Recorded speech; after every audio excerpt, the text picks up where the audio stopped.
Hey guys, it is Agnes and Bunty. I'm hoping that she's not going to cry too much, but there's been chickens and sheep and all sorts that she can see out of the window. So we'll just see what happens. She may be excluded from this one if she can't just keep it together, you know? Just doing mic check. Mic check, you guys know how it is. So this is going to be a little bit of a shorter video. And I also need to preface it with something. So in this video, I am going to talk about gender in quite a binary way. And I think that you will see the reason for this. I won't fully explain just now, but as the video progresses, you will see the reason for this.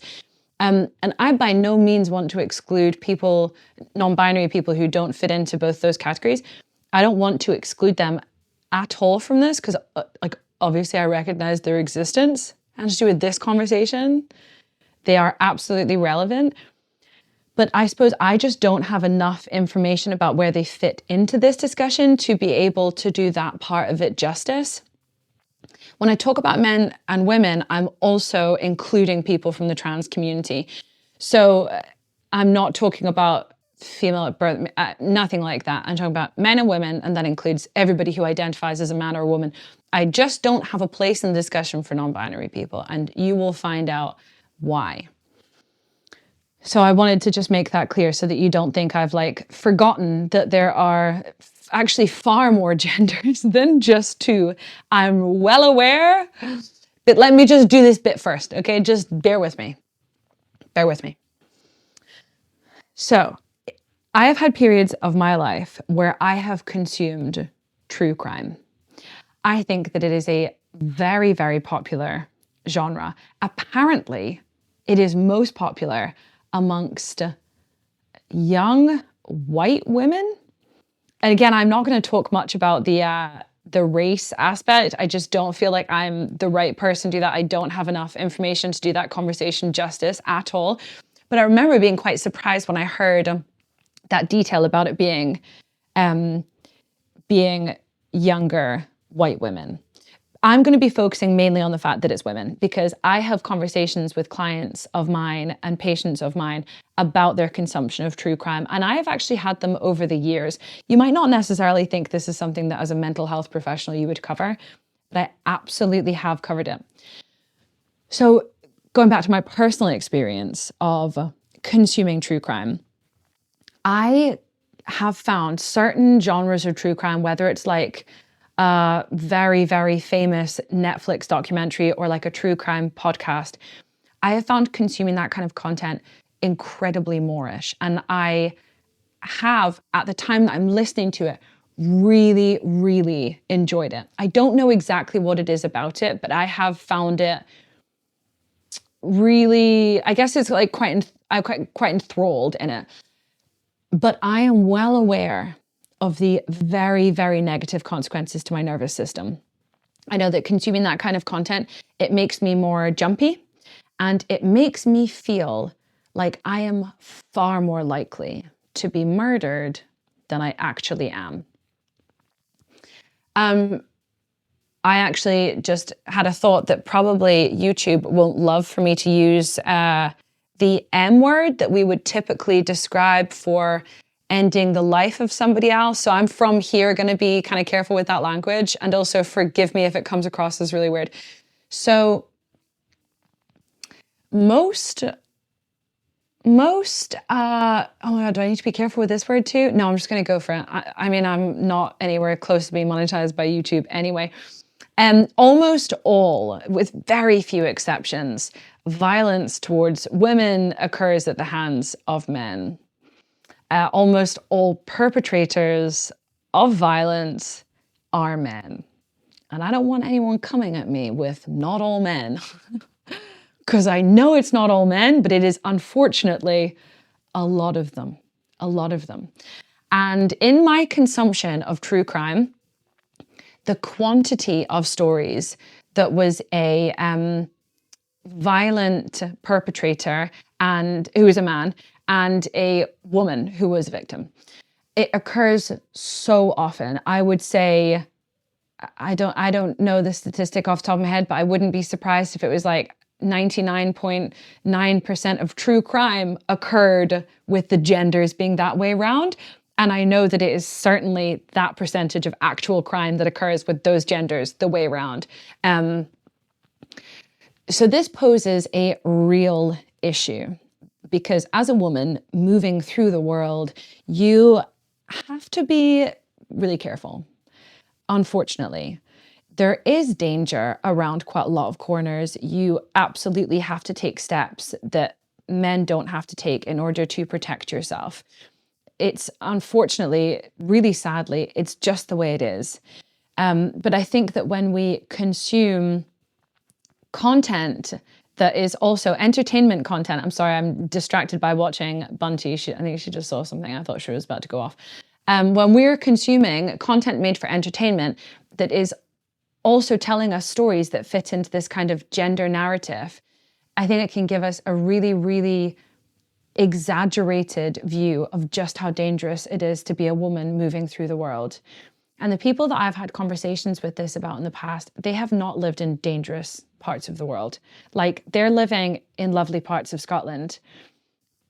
And I mean, even when you're living in lovely parts of Scotland, yes, as a woman, you still unfortunately need to be more careful with yourself than your average man, which is just such a horrible thing. But anyway, that's a different discussion for a different day.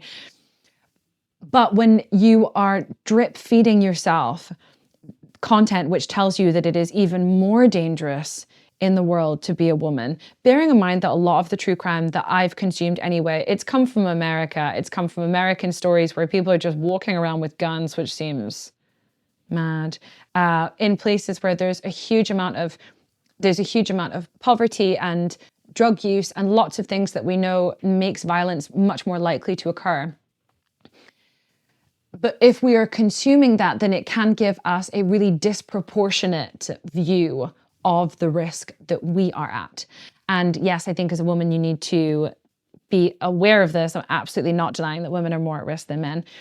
And it's good to take precautions to make yourself as safe as possible. But if you find yourself feeling incredibly unsafe, like just in your house at night, then I would say that's a problem and maybe something could be done about it.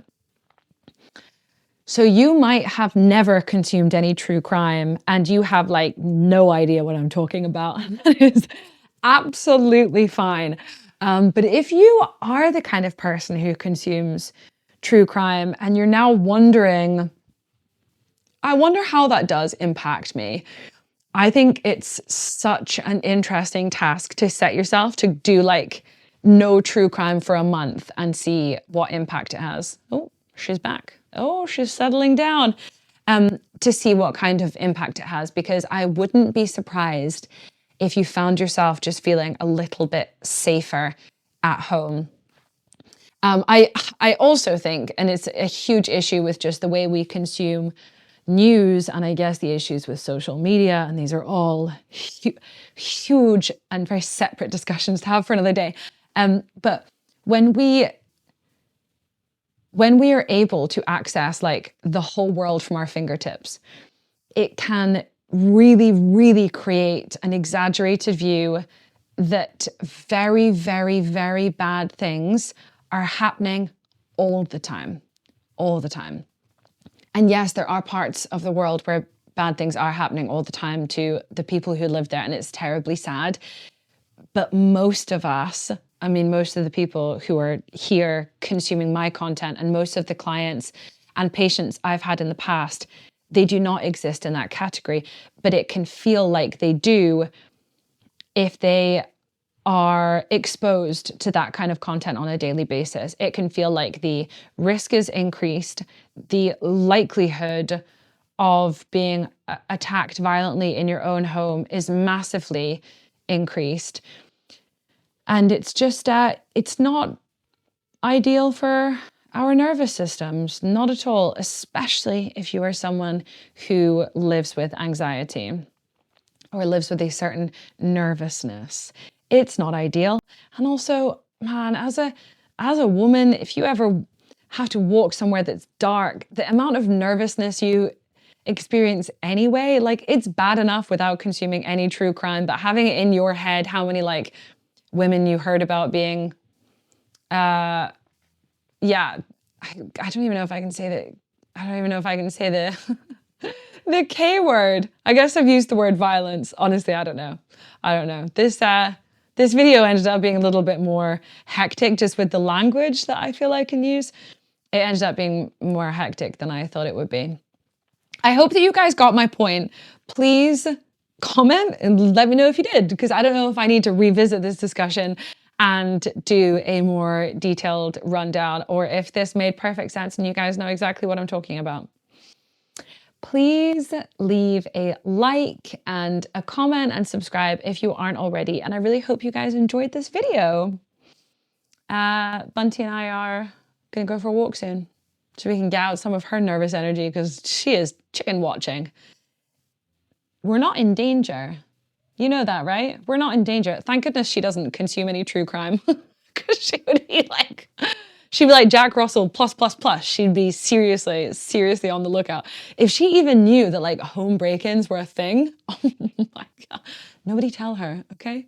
Nobody tell her. We're very safe here, Bum. We live in a very safe place, and we're so lucky too. Okay, I'm wrapping this up, guys. You take good care. See you in my next video. Bye.